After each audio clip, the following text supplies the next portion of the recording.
Welcome to the Gruber Morning Show. This is our special Tesla Roadster podcast that we do every 2 weeks now. And I'm Pete Gruber. I'm Mark Schaffner. Good morning and welcome, everybody. Thank you for joining us. We're going to pop up an image here behind me. It is a YouTube live count screen. And what we're proud of here is that number is just shy of 1 million subscribers for the Gruber Motors channel.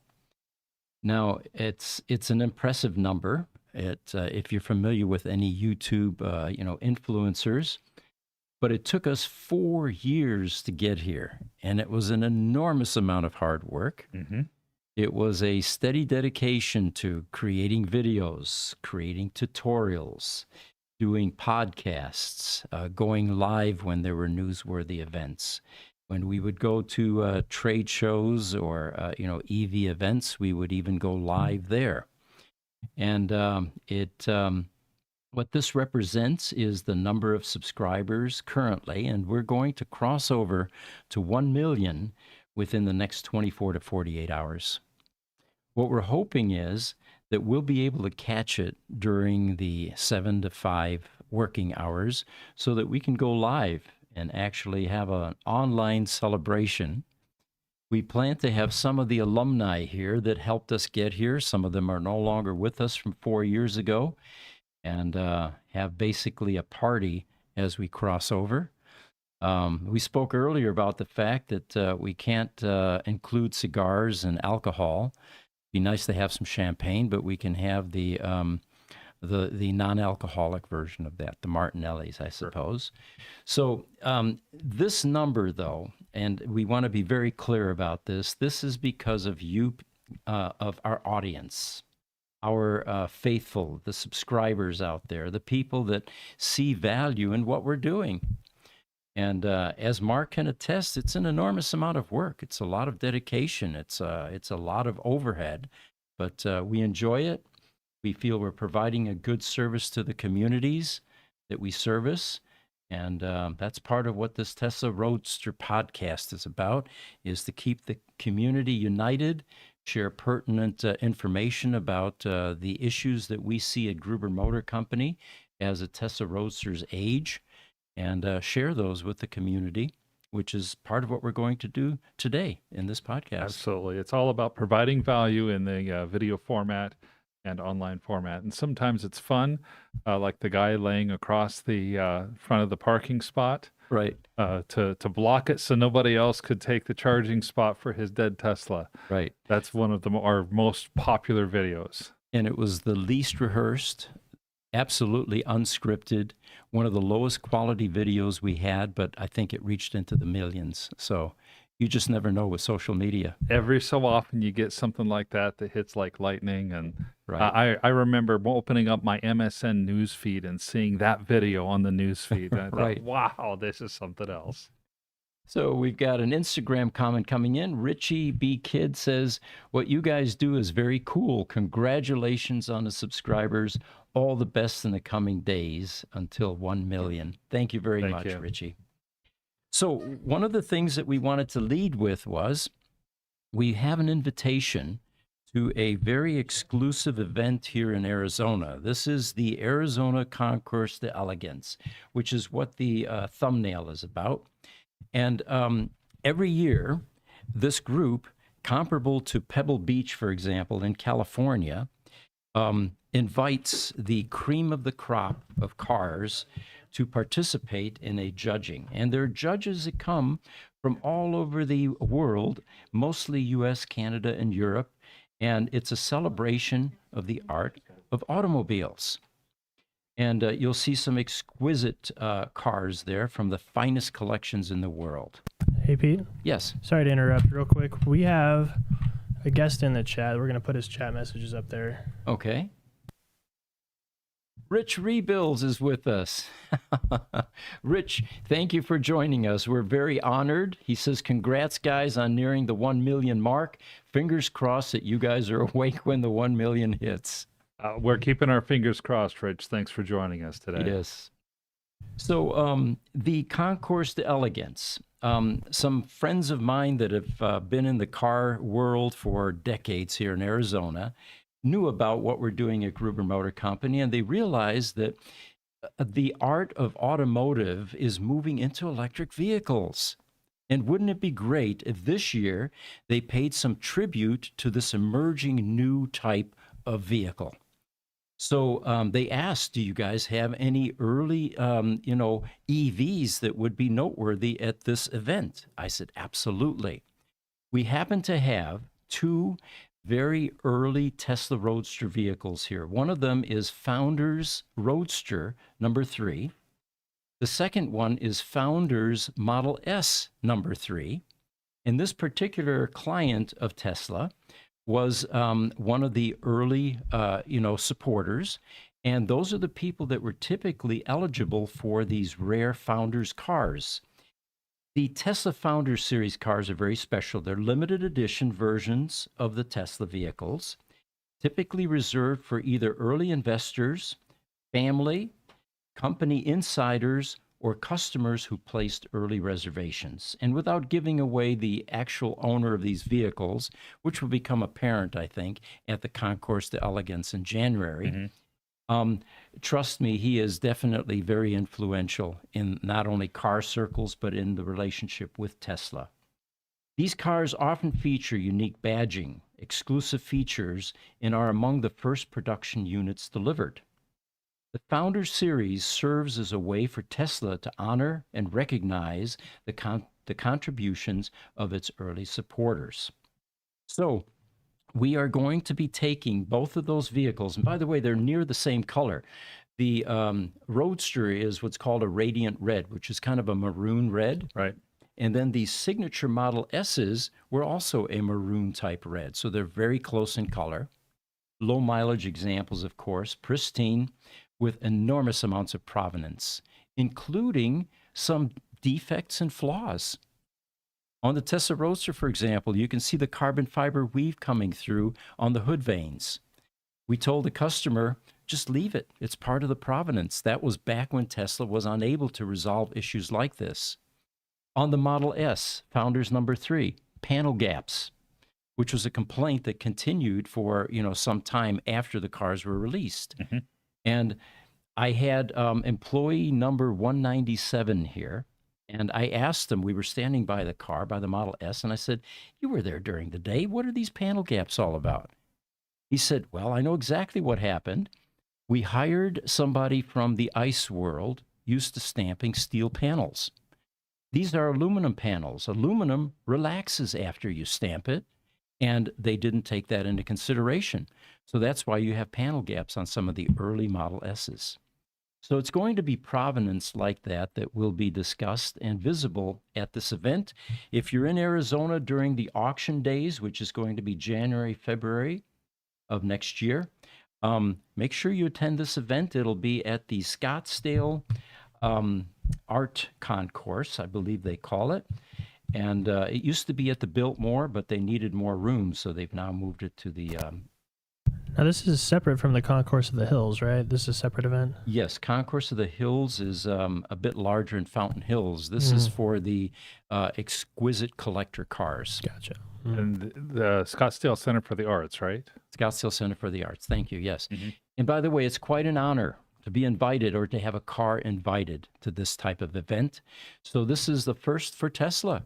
And they're looking at EVs as being eligible for this kind of, honor. Fantastic. YouTube, Highlander, come on, gang, we can do this. Let's get over the top. Don't hurry them too much, Highlander, because we want to catch it during the day. I think we've got, 1,000 left to go here, 1,800 or something like that. Wait, did you see that one from Rich? Yeah. Yeah, where he says it should be soon. I'm going to send some of my knucklehead friends over to help out. I think he's Thank talking you, about Rich. our follower count. Yes, that was follower count. Thank you, Rich. We appreciate it. And by the way, Rich, we watch all of your content. You are one of the pioneers in this field, and you're an inspiration. And if you ever want to be on our podcast, we can reach out. Absolutely, yes. All right. So that's the Concourse event that is coming up here in January, and at the exact date for that, it's on the thumbnail, January 19th, 2025. It's on a Sunday.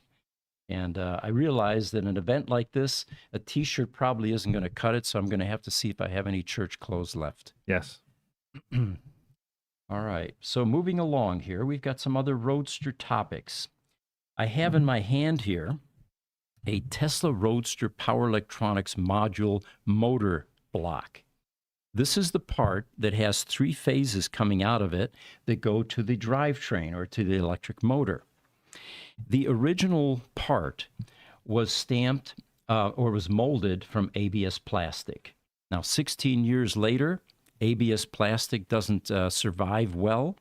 And with yearly preventive maintenance, which puts stress on these captivator slots back here for the nuts, these eventually crack and break out so that this is no longer usable. We began 3D printing this part about, 5 years ago or Yeah, about that. yeah.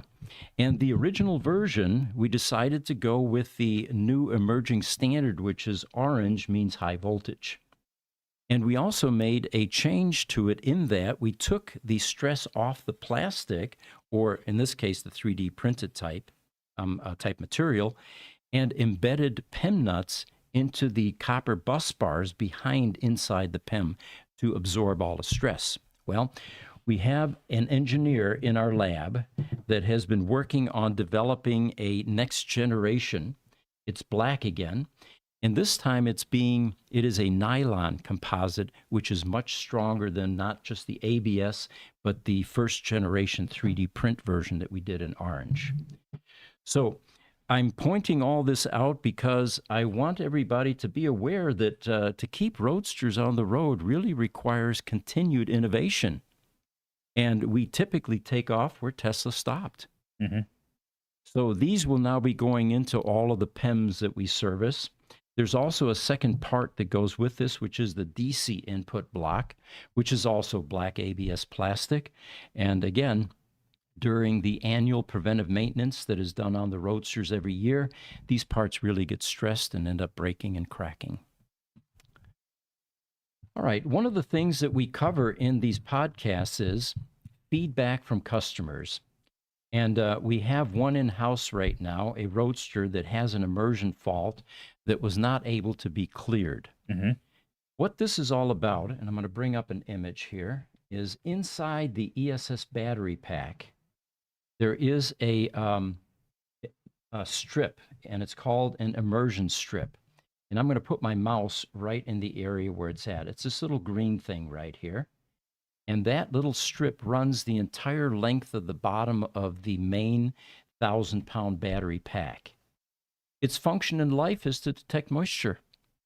And you can get moisture into a battery pack in a variety of ways. You drive it into a lake, definitely. Of course. If you go through a car wash, and the upper portion of the BMB slots, and I'm going to go up here, this section right here, there's a little bit of it showing here, was not urethane sealed, then the water can pool on top of the battery pack and eventually migrate down into the bottom of the pack, triggering this, this immersion sensor fault.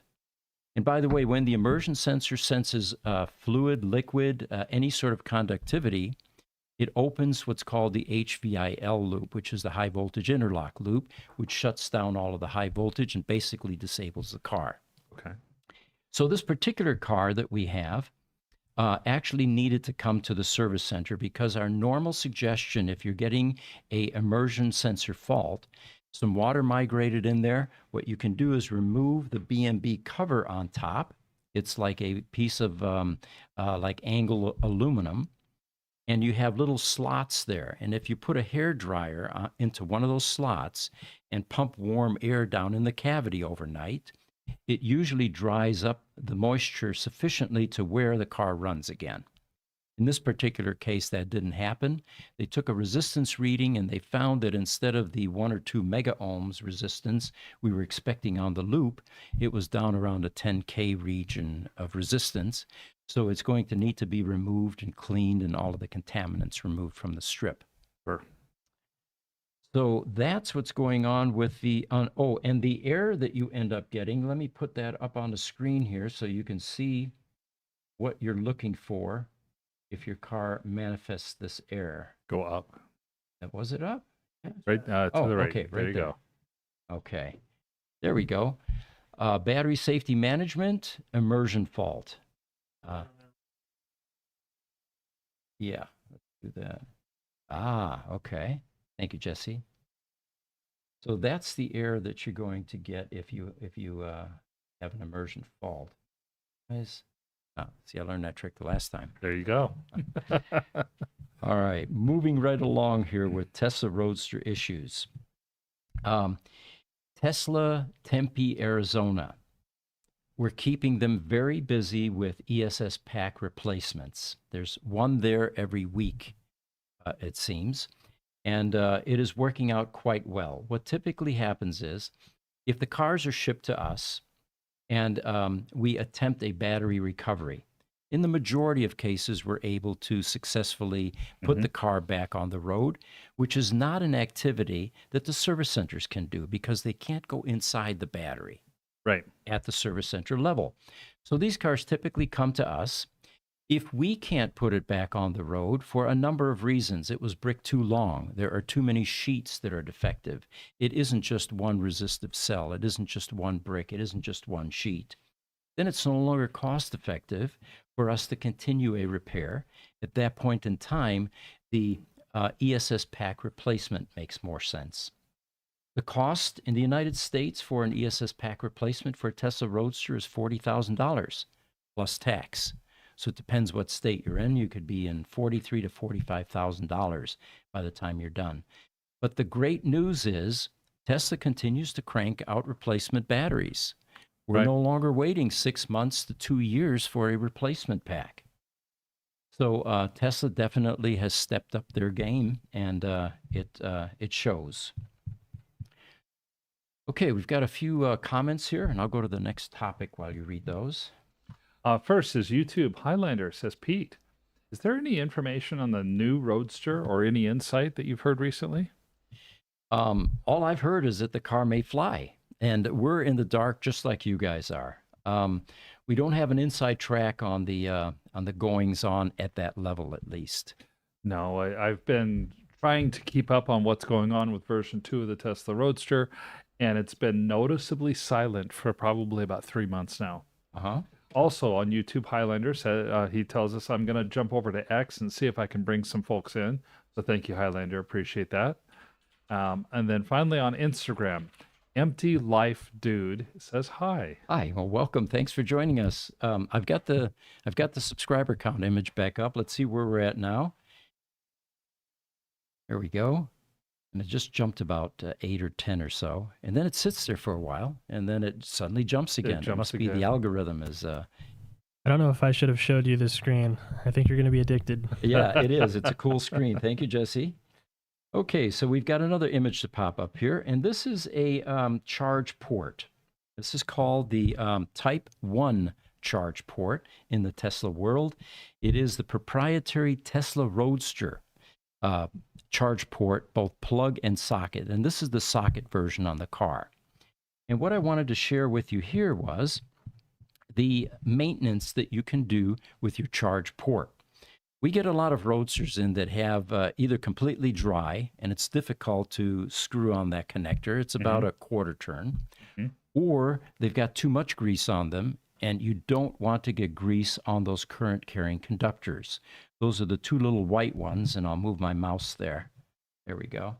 That and that. This is the ground pin here. So where they recommend, have always recommended, you place your grease or your lubricant is not on the entire ring surface out here, on these, what they call ramps. So the ramp on the charge port connectors, and they require a specific type of grease. And there are two other spots. There's one here. Whoops, there we go. One here and one here. So what they recommend is that you perform this grease clean and insertion at least once a year or every 12,000 miles. Clean the 3 charge port ramps with alcohol and allow them to completely dry. And a Q-tip works just fine for that. Sure. Then using a cotton swab, apply Hasco Alaska Crystal FM grease to the 3 charge port ramps. I tried, I couldn't find it anymore. I don't think it's in production anymore. If Amazon doesn't have it, it doesn't exist, right? Yeah. So what we use is a lithium type grease, and I've got another image for you here. This is a good replacement for that original grease that was used. Let me get to my image here, and I'll pop that up for you. And this is available on Amazon, and it's not very expensive. So there we go. So it is a white lithium grease. And again, they recommend that when you apply this, make sure you don't get any on the current carrying conductors. This is a waterproof grease, and it lasts a long time. And that way your charge connector won't struggle, or you won't struggle trying to turn it into the charge port. All right. There was a Tesla Roadster that was bidding on BringATrailer. And let's go to that. It was VIN number 1319. It was a beautiful Fusion Red Roadster, which is the Ferrari red. Mm-hmm. And what made this car special is that somebody was paying attention to Ferrari's success and made sure that they got the tan seats. A red tan in the world of Ferrari is the most popular Ferrari. The other thing that was unusual about this listing on BringATrailer was that it was the best photography I've seen them do. It was done in a studio with a white background, and these are some of the finest Roadster pictures that I've seen. And that's saying something because I'm a photographer, and we do our own pictures with our Roadster matchmaking site. So this was very impressive. This car went from $45,000. You know, normally they trickle slowly. Right. Sat there for a while, went to 75 and just sat. And it just bid about 45 minutes ago, or final bid.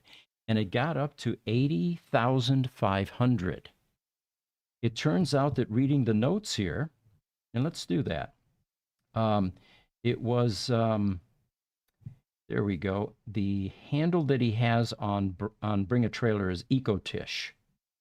And a lot of people began congratulating him on the purchase. And it turns out that somewhere here, they talk about the fact that the reserve was actually $80,000 on this car, which conflicts some earlier information we've had that BringATrailer doesn't allow reserves higher than $65,000. The problem at $65,000 for a Tesla Roadster, they're worth more than that, first of all. Mm-hmm. But you may have to buy your car back in order to not take a loss and let it go for $65K. Well, it looks like Roadsters may be rebounding. Now, two examples probably aren't the strongest indication in the world, but we just had VIN number 99 on our Tesla Roadster matchmaking site on our website sell for $110,000. This one sold for $80,500. This wasn't the same pedigree as VIN 99, which was a signature car, a one-of color. It was still, in my estimation, $100,000 below where it should have sold. Yes. But it looks like the Roadsters may be making a comeback, which is great news. And some of the other comments here. Roadsters will be back over 100K. This is from Adam0096. I agree with that, by the way. Mm-hmm. They were well over 100K for some time and then began to nosedive. And it was the law of supply and demand. You've talked about that often. Absolutely. It's the whole idea is we've got a turnover in the ownership due to age, due to physical conditions, unfortunately, in some cases, due to death in the family. The Roadster owner passes away. Mm-hmm. Eventually, this is going to equal out. And I think we're starting to see a little bit of that. The only thing that could potentially depress prices now would be if there was some external economic factor. Mm-hmm. But the internal factors, plus the professional pictures, those pictures are just stunning on this Roadster. I think they probably added between $5,000 and $10,000 to the price personally.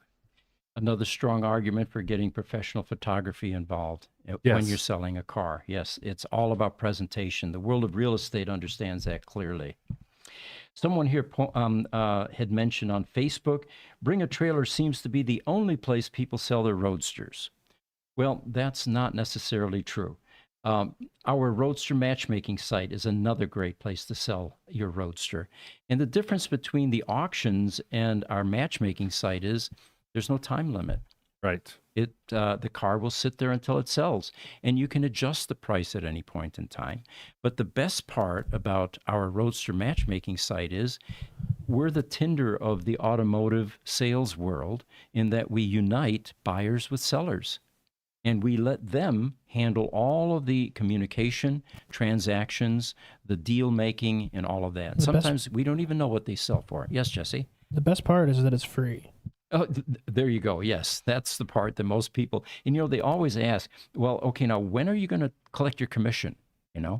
And when I say it's completely free, not too many things in life I think are free anymore. That's why it's confusing. It does get confusing to people, especially the ones that decide to take advantage of our free escrow service, Right. because that's also completely 100% free. We do that as a service to the Roadster community. We just want to see these Roadsters get into the right hands of the right people. Absolutely. Bring up another image here. We spoke about the two founders cars. You got to talk into your mic, please. Okay, there we go. So where are the founders cars sitting? Well, we have EV Preserve up and running. We don't have the multi-tier lifts in yet, but this is the facility where we store. It's our exotic car storage facility for Roadsters primarily. Although in the back here, and I'll move my mouse, we have 3 Electromechanica Solo cars. These are the first generations Go ahead of and those. zoom in on those. Yeah, let's see. There we you go. Yeah. And we just received batteries for them, so we're going to be putting them on the road, at least one of them. And the 2 Founders cars are right here. Here's the Roadster Founders number 3 and Tesla Model S Founders number 3. The actual listing that we have on the Roadster matchmaking site, I believe I have that image for you as well. There we go. That's what they look like at the during a picture day, and they are both for sale. We are collecting bids on these, and again, the owners are taking their time with these cars. All right. So let's see what else we've got for you here. I have to move the images around here a bit. Snow dam installation procedure. I don't know if you're aware of this, but Roadster cars, some of them drive these cars in snow.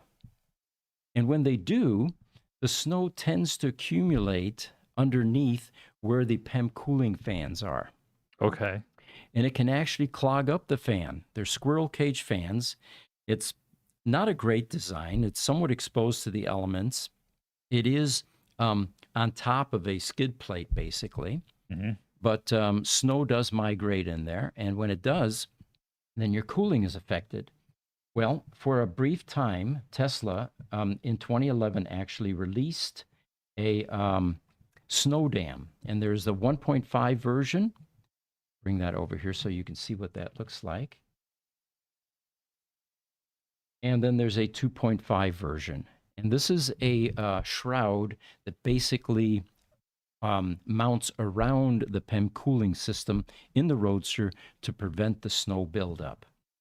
Now, I'm showing you this because this is out of production, first of all. We have some samples at our machine shop. They're reverse engineering. We will be recreating these. But my recommendation would be, I hope we don't find any customers for these because I don't want to see Tesla Roadsters driven out in the snow. It's not good for the car. It's not good for the suspension components. And especially as it's going collectible, it should be a weekend car. Does this snow dam potentially help to mitigate some of the other pollutants that could get up into the PEM, like leaves, dust, rocks, etc.? No, that's a fair question. To some degree, I would say yes. It should. But yeah, there is no elegant way to keep the leaves, dust, and debris out of a Tesla Roadster PEM. That is the true. heat sinks. All right. Another item that we have here for you is the Lug Nut Keys. I can find that image. Doesn't look like I have that here. All right. We're going to bring up a website, and bear with me here. We'll. While you're looking that up, we do have one more Instagram comment from Lil Raj Ramjit. He says hi. He's greeting us. Oh, thank Right. you for coming online for us today. And any of you that are not chiming in, by the way, yeah, feel free to let us know what VIN Roadster you have. This is the Roadster community's chance to get together every couple of weeks. All right, so here we go. We've got the Roadster Lug Nut Keys.